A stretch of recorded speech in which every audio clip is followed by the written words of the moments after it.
R11, R12, S18 जहाँ पर फहाशी के अड्डे चलते हैं। जो औरतों का मसाज घर है ना, वो तो औरतें आनी चाहिए ना, एक औरत नहीं मिलेगी। SSP ईस्ट साहब को मैंने दरखास्तें जमा कराई। हमारे बच्चे खराब हो रहे हैं, हमारी बेटियां खराब हो रही हैं। बिस्मिल्लाहिर्रहमानिर्रहीम। इनसाइड पाकिस्तान के साथ मैं हूँ महमजरा। नाज़रीन, इस वक्त मैं गुलिस्तान जौहर ब्लॉक 17 नोमान ग्रैंड सिटी में मौजूद हूँ। ये वही जगह है जहाँ पर अभी कुछ रोज़ कबल एक वाक़या आपने देखा, जहाँ गार्ड की तरफ से खातून पर तशद्दुद किया गया।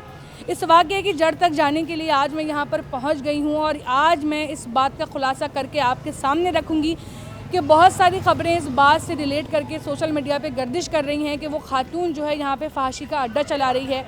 इस बात में कितनी सच्चाई है, ये यहाँ के रिहायशी से पता करें। रहमानिर्रहीम। शुरू करता हूँ अल्लाह के नाम से जो बड़ा मेहरबान नहायत रहम वाला है। मैं इस प्रोजेक्ट में तकरीबन 23 साल से रह रहा हूँ। जब ये प्रोजेक्ट आबाद हुआ था 1999 से मेरी रिहाइश है। मेरा फ्लैट नंबर L18 है। मैं इस वक्त मौजूदा यूनियन का जनरल सेक्रेटरी हूँ। अब्दुल नासिर मेरा नाम है।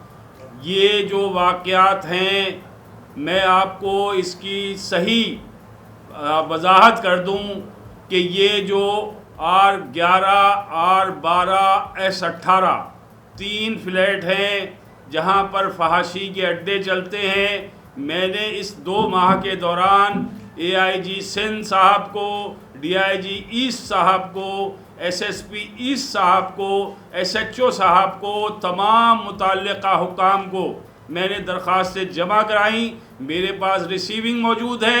मैंने उसमें R11, 12, S18 का जिक्र किया है कि इन अड्डों को ख़त्म कराया जाए। मेरे पास एज ए जनरल सेक्रेटरी रिहाइशों की दरख्वास्त आई थी कि इसको ख़त्म किया जाए। जनरल सेक्रेटरी साहब, ये नुमान में फहाशी के अड्डों को, इससे माहौल ख़राब हो रहा है, हमारे बच्चे ख़राब हो रहे हैं, हमारी बेटियां ख़राब हो रही हैं। तो जब ये हमने देखा तो वहाँ रोज़ाना 20, 25, 30 लोगों को रोका गया।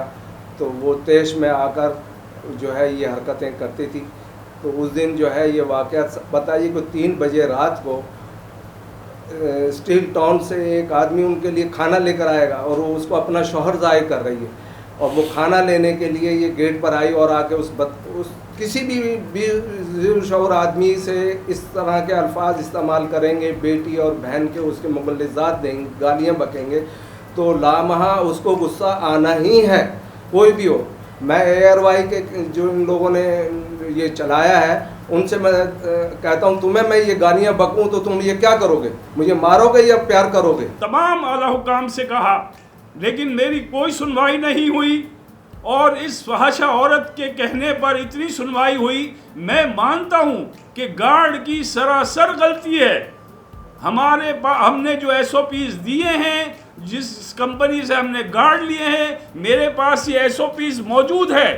मैं ये SOPs दिखाता चलूँ कि हमारे ये SOPs जो हमने कंपनी को दिए हैं उसमें किसी किस्म की गार्ड को मारने की, बदतमीजी करने की इजाज़त नहीं दी गई है।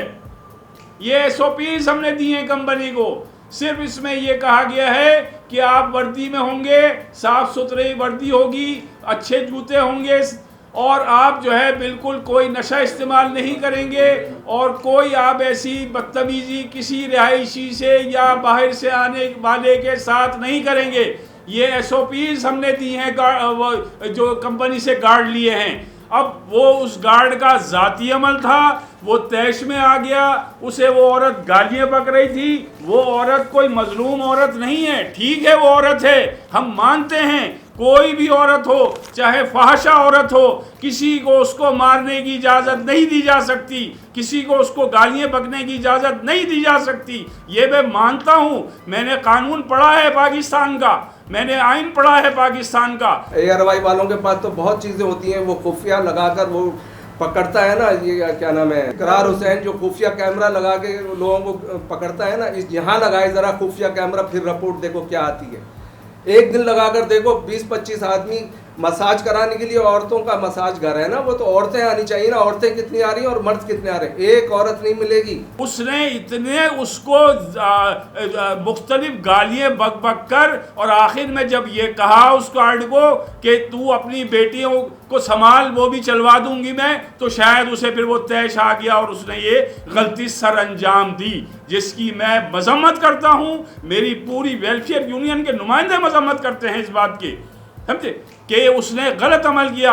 हमने उस बात की किसी को इजाज़त नहीं दी गार्ड कंपनी को कि वो लोगों को मारे पीटे या उनसे बदतमीज़ी करे। उनका काम सिर्फ चेक करना है, अगर कोई रिहायशी या मेहमान आ रहा है उससे उसकी शनाख्त पूछनी है और उसको जाने देना है। ये हमने SOPs में लिखा है, ये SOPs दिए हैं उनको।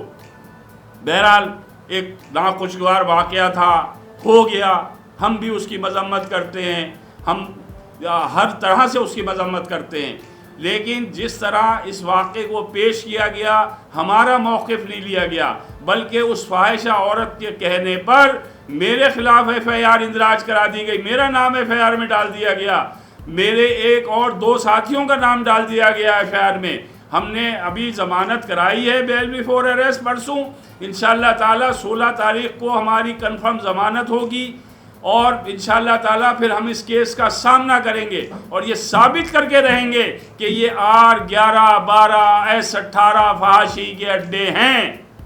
ये पूरा नुमान ग्रैंड सिटी के 800 फ्लैटों के मकीन इस बात को जानते हैं कि ये फहाशी के अड्डे हैं। ये कोई मजलूम लोग नहीं हैं, ये रिहाइश नहीं है इनकी, ये सिर्फ घरावने कारोबार के लिए ये फ्लैट इस्तेमाल हो रहे हैं और आज से नहीं हो रहे, 15 साल से हो रहे हैं। तो मैं आला हुकाम से, वज़ीर आला सिंध से हाथ जोड़ के पुरज़रूर अपील करता हूँ कि इस वाक़े की तहकीकात कराई जाए और जो सज़ावार हो उसको सज़ा दी जाए। हम आपके इंतज़ार, हम आपके जो भी आप करेंगे, AIG साहब करेंगे, DIG साहब करेंगे, SSP साहब करेंगे, हमारा हर तरह ताउन उनसे शामिल हाल रहेगा। तो नाज़रीन, आपने यहाँ के लोगों का मौक़िफ़ जाना। लोगों ने बताया कि तकरीबन भी 15 साल से नोमान ग्रैंड सिटी में फहाशी का अड्डा चलाया जा रहा है। R11, 12 फ्लैट नंबर बताए गए हैं, 2 जहां पर ये काम पिछले 15 साल से चल रहा है। और इस बात में कितनी सच्चाई है, क्या वाकई यहाँ पर फहाशी खुलेआम जारी है, ये सारी बातें आपको हम कल के प्रोग्राम में बताएंगे, जब कल हम उसी फ्लैट में जाएंगे अपनी टीम के साथ ये देखने के लिए कि वहाँ पर क्या फहाशी हो रही है या फिर ये सब कुछ झूठ है।